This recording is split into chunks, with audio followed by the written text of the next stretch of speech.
From the New York Times, it's The Headlines. I'm Tracy Mumford. Today's Thursday, August 28th. Here's what we're covering.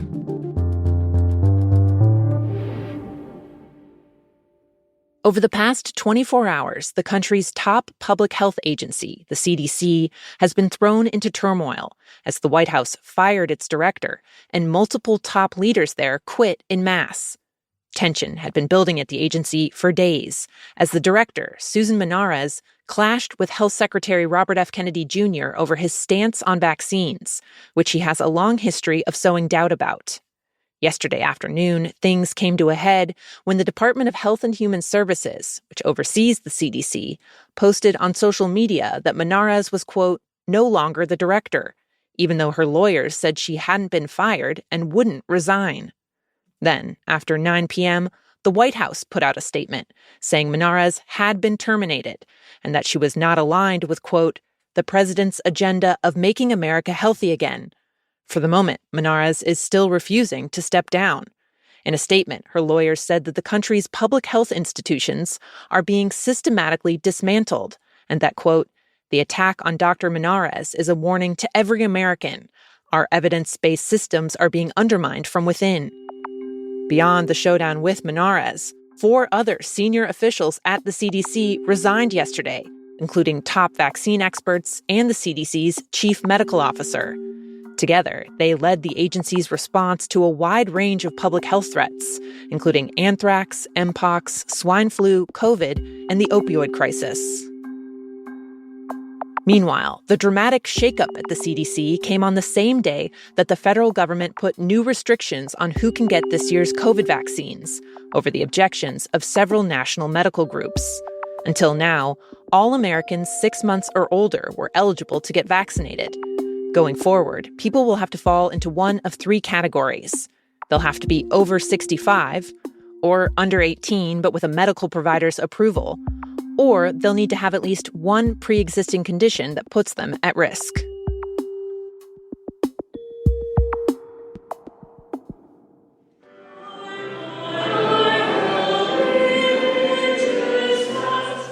In Minneapolis last night, thousands of mourners gathered after 2 children were killed and more than a dozen were injured in a mass shooting at a Catholic school. I was 2 seats away from the stained glass windows. So they were the shots were right next to me. Survivors told local news that the attack happened as kids and teachers had gathered for the first Mass of the year at Annunciation Catholic Church, which also operates a pre-K to 8th grade school. Again, I just ran under the pew, and then I covered my head. My friend saved me, though, because he laid on top of me, but he got hit in the back. Police say the shooter, who had a rifle, shotgun, and pistol, barricaded the church doors before opening fire through the windows. The children who were killed were 8 and 10 years old, and many others were rushed to the hospital. Authorities identified the attacker as 23-year-old Robin Westman and said she died of a self-inflicted gunshot wound. Westman is believed to have once been a student at Annunciation, and her mother had worked at the church before retiring. We don't have a motive at this time. Obviously, we're open to any possibilities at all. Officials are still investigating what led up to the attack, including looking into videos Westman had posted online. She'd shared dark and violent diary entries and seemed to be fixated on guns, violence, and school shooters. We've got more guns in this country than we have people. And we can't just say that this shouldn't happen again and then allow it to happen again and again beyond that. At a press conference, Minneapolis Mayor Jacob Frey called the shooting senseless. He also tried to head off rhetoric from conservative activists who'd quickly seized on the shooter's gender identity to try and portray transgender people as violent or mentally ill.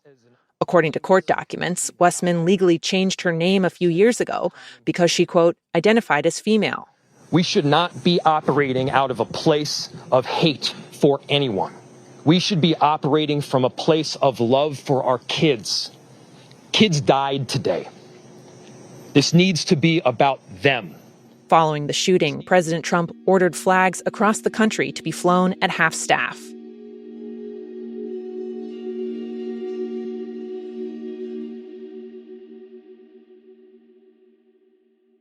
Israel is currently planning a massive attack on Gaza City.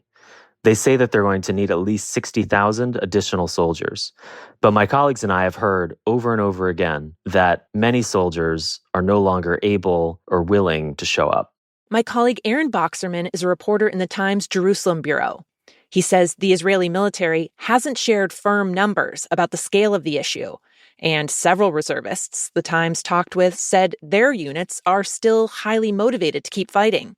But around a dozen other officers and soldiers described their units as exhausted, and some said that 40 to 50% of the troops in their units aren't showing up as Israel's devastating war in Gaza nears the 2-year mark. Israel's army is sort of unusual in the sense that the base of it, up to 2/3, according to some estimates, are not professional soldiers. They're reservists who have civilian lives, who are not meant to be full-time soldiers.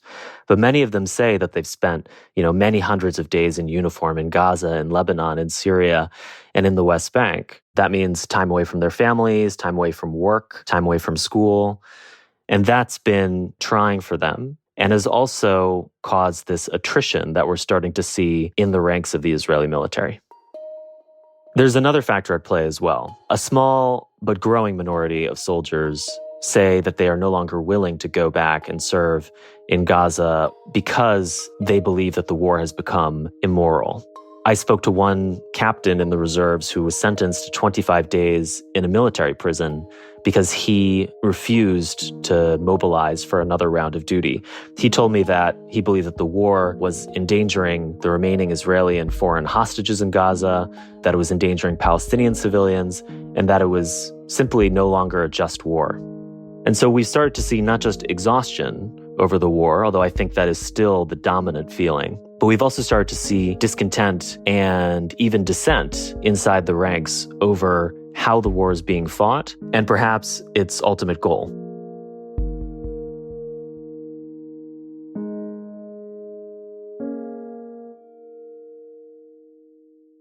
And finally, across the U.S., there's been a lot of talk about how robots may one day replace people in a lot of jobs. But the Times has been looking at how, in some cases, bringing in a robot can help companies keep their workers, specifically in warehouse and factory jobs. In those industries, companies say hiring and retaining workers is one of their top challenges. The work can be grueling. Injury rates can be high.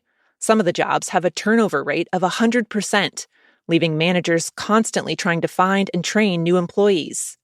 But where factories have brought in robots, which they can rent in some cases for about $23 an hour, they specialize in the kind of backbreaking, repetitive tasks that can burn out and injure human workers. Things like stacking boxes, sorting parts, or feeding material into machines.